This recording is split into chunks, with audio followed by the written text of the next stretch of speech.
Pag-usapan naman natin ngayon mga boss, itong drawing exercises natin, no? Dito sa mga polygon na nakikita natin ito. Kaya lang mga boss, bago tayo mag-umpisa, no, dito sa drawing exercises natin, kung bago pa lang kayo sa maliit pa lang nating channel mga boss, no, huwag niyo po sanang kalimutang pindutin muna pala yung subscribe. Pero isama niyo na rin po yung like at saka notification bell. Okay, umpisahan na po natin itong drawing exercises natin dito sa mga polygon na ito, no? Umpisahan natin mga boss itong pag-drawing nito dito sa rectangle dito sa taas, no? So meron tayong command na rect for rectangle, no? Click lang tayo. Pagkatapos merong dimension option, yung specify length, ito yung 20, no? I-type lang natin yung 20. Mm ang unit natin dito mga boss, no? Tapos yun namang width o yung y, 14 naman, no? Ito yun. Ayan yung rectangle na nasa taas, no? So, i-match properties ko lang para parehas yung kapal ng line, no? Na-discuss ko naman yan, no? So, ang sukat niyan mga boss, ito para sigurado lang tayo. Ito yung 20 at ito naman yung width na 14, no? Ngayon, ang susunod na gagawin natin, itong polygon na ito, no? Ang polygon is 1, 2, 3, 4, 5, 6, 7, 8. 8 sides siya, no? So, yung isang side niya, ito yon 20 mm. Ayan, no? So, ngayon, gagawin natin yan. I-type natin, pol, number of sides, 8, no? O, ito yung edge option, no? Tapos, first point, no? Click lang tayo rito. Yung second point, ito yon, no? Or pwede rin i-type 20, no? Kung gusto nating i-type yung 20 mm, ayan, no? Ayan yung edge option, no, sa polygon, no? Ayan. Ang susunod na gagawin natin, ito naman, no? Yung polygon na number of sides is 1, 2, 3, 4, 5, no? Tapos, yung edge niya, 25 mm, no? Kaya lang ang distance niya magmula rito sa midpoint na ito hanggang doon, ayan, 6 mm, no? So, pwede na nating gawin yan. Mag-pol tayo. Number of sides is 5. Ayan, na. Yung edge option pa rin ang gagamitin natin. Type natin E for edge. Tapos, click tayo. Yung second point niya, type natin 25, no? 25 mm. Yung edge nito, kung i-dimension natin yan, 25 mm yan, no?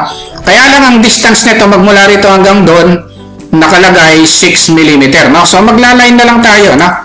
Magmula rito hanggang doon 6. Ayun yan, no? I-move na lang natin ito from midpoint to endpoint ng line, no? Ayun yan, no? Para ma-check natin, no, kung ito 25 mm, pwede naman natin i-dimension yan, no? Yun, tama siya, 25 mm, no? Maski na itong distance na ito na 6 mm, pwede naman nating i-dimension yan. Kung tama, ito tama naman siya, no? 6 mm. Itong side nito, take to 25 mm, no? Yung 5 sides na polygon, no? Ang susunod na gagawin natin mga boss, ito namang nasa gitnang polygon. Ilang sides, no? 1, 2, 3, 4, 5, 6, no? So, tapos ito naman, ang nakikita natin magmula rito hanggang doon ay 26 mm, no? So ngayon, ang polygon natin, type natin pol, tapos number of sides. So ang side nito ay 6, no? Ngayon, hindi na edge ang gagamitin natin mga boss, no? Ang gagamitin natin ngayon na magkiklik tayo, tapos gamitin natin yung circumscribe, no? About circle. So na-discuss naman natin yung dalawang ito, inscribe and circumscribe, no? So, click natin ito, inscribe about circle. Tapos ito, specify radius of circle. So, yung radius nito, kalahati ng 26, no? Kalahati ng 26 is 13, type natin na 13, no? Ito yon, no? So, ito kung i-dimension natin, ito yon 26, no? So, ibig sabihin, circumscribe ito, yung circle, nasa loob ng polygon na ito. Na-discuss naman natin yan nung previous video mga boss, no? Kahit na i-check nyo doon, ganito yung pag-discuss natin, no? So, ito, gagawa na tayo ng center line. Gagawin natin yan para mailagay natin itong isang polygon na ito, no? Tapos, i-match properties lang natin. Ito yung model, ito yung igagaya. Tapos, i-move natin ito. Hawakan sa gitna, ilagay dun sa intersection na, no? Ayan yan.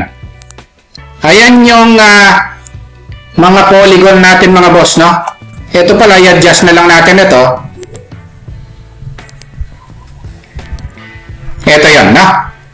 Sa video ito, mga boss, no, i-discuss natin itong simpleng drawing exercises uli para ma-apply natin yung mga command na diniscuss natin, no?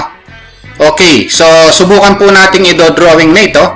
So, dito meron siyang sukat magmula rito hanggang doon, no, 25 mm. Dito ang sukat nito, mga boss, no, pag-usapan natin. Meron tayong unit na inches dito, no. Tapos naunang diniscuss ko na nung previous video, no, kung paano mag-set ng unit ng naka-inches.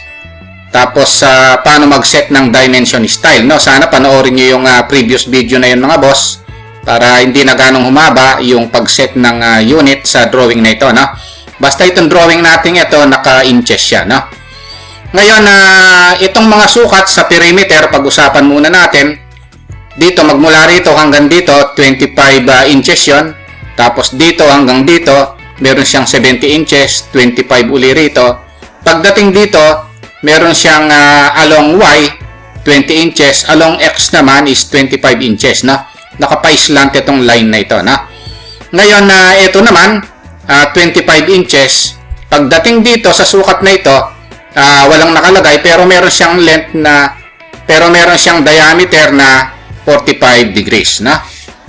Ngayon, dito naman, ang circle natin, meron siyang diameter na 15 inches. At itong isa naman, meron siyang diameter na 8 inches, na. Etong 15 inches, meron siyang distance, no? Magmula dito, 15, no? Ang distance niya, no? Magmula dito, along Y, 20 inches. Tapos magmula naman dito hanggang doon. Ngayon, itong diameter 15 na ito, no? Meron siyang ngayon, itong circle na ang diameter niya is 15 inches, meron siyang distance na magmula rito, no, na 20 inches, no, from center, no. Ngayon, magmula naman dito hanggang doon, meron siyang 20 inches din, no, na distance niya. Ngayon, itong maliit na ito na ang diameter niya is 8 inches, magmula rito, ang distance niya is 20 plus 30, bali 50, no. 50 inches siya. Magmula dun sa center, no? Along X yun, no? So, along Y naman, 15 inches naman, no? Ngayon, paano gawin ito? So, umpisahan natin dito sa perimeter line na ito, no? So, magdodraw tayo ng line. Baguhin ko muna yung kulay. Line, click. So, dito, 25 inches yun. Tapos, dito naman is 70 inches. Ito yon, no? Tapos 25 uli rito. Direct distance method na lang gagamitin natin, mga boss, no? Tapos pag mula dito hanggang doon, 20. Along Y yon. Magmula naman dito, 25 naman. Ayan, na. Tapos ito namang naka-slant na ito, i-connect ko na. Hahanapin ko ngayon yung end nun, no? So, yan yung mga technique natin para magawa yan, no? Maaring meron pang ibang technique, pero ako, ang technique ko, ganyan, no? Nag-draw muna ako ng line dito na 20, tapos 25 dito. Ito, at saka yung end nun, kinonect ko, no? Ngayon, meron siyang line dito, no, na 45 degrees, no? Tapos, dito naman is 25. So, unahin ko itong 25. Ayan, na. Ngayon, pagdating naman dito, i-connect ko na lang sa endpoint na, no? Ayan. So ngayon, dito naman, magdodraw lang ako ng line dito para malagyan ko ng dimension.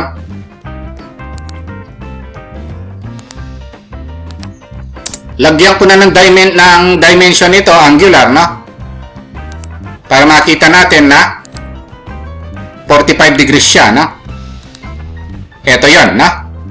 Ngayon, ito naman, lagyan ko siya ng linear, no?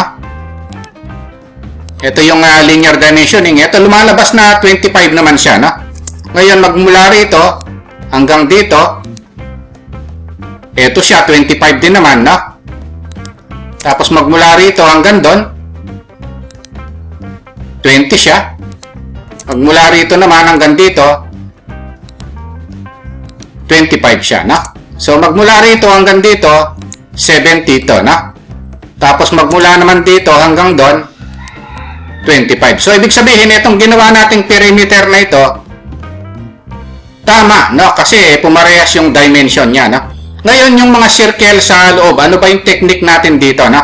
So, ang pinaka-technique ko dito, gayahin ko na rin yung kulay. Magsi-circle ako, no? O, pwede nyo i-type C for circle, no? Tapos, kiklik ko dito, sa portion na ito, yun, no? Tapos, D for diameter, ito yun, no? Diameter is 15 inches, no? Diyan ko muna ginawa, ayan. Pero imumove ko ito ng 20, no? To the right. Move, M for move. 20. Tapos move ko uli, magmula sa sentro pataas, nakalagay naman 20 rin. Ito, no? 20 siya rito, 20 siya ron, no? So, 20. Ayun na yun, no? Ngayon, ito naman, diameter nito, 8, no? Circle din lang uli. Dito ko ilagay. Diameter, 8. Ayan, no? So, ngayon, imumove ko siya. Magmula rito hanggang doon, 20 plus 30. So, 50, no? Ito naman, magmula rito hanggang doon, 15, no? So, move. Tapos, ang gawin natin, 50. Dito naman, 15 naman pataas, no? Nakalagay, ito yun, no? 15.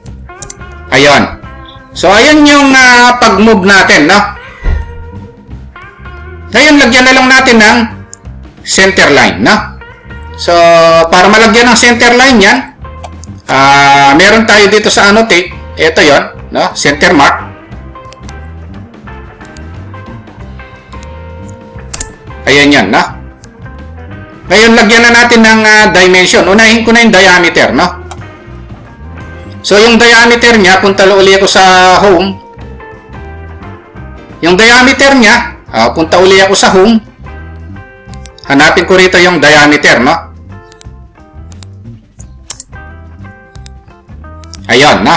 So, ngayon, itong mga linear dimensioning na, no?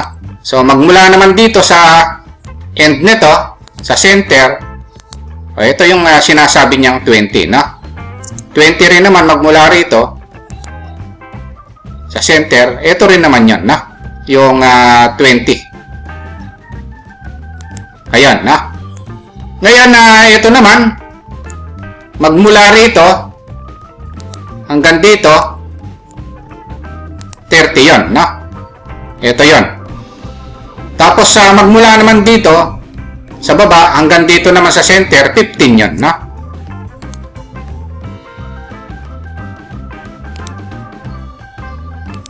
Ayan yan. So, ayan yung simpleng pag-drawing netong sample exercises natin. Mga basic lang naman ito mga boss, no? So, unti-unti, gagawin natin yung mga mabibigat na sample drawing, no? Kung nagustuhan nyo po itong video natin, no? Huwag niyo po sanang kalimutang pindutin muna pala, no, yung subscribe dito sa maliit pa lang nating channel. Isama nyo na rin po yung like at saka notification bell. Thank you very much at God bless po sa inyong lahat.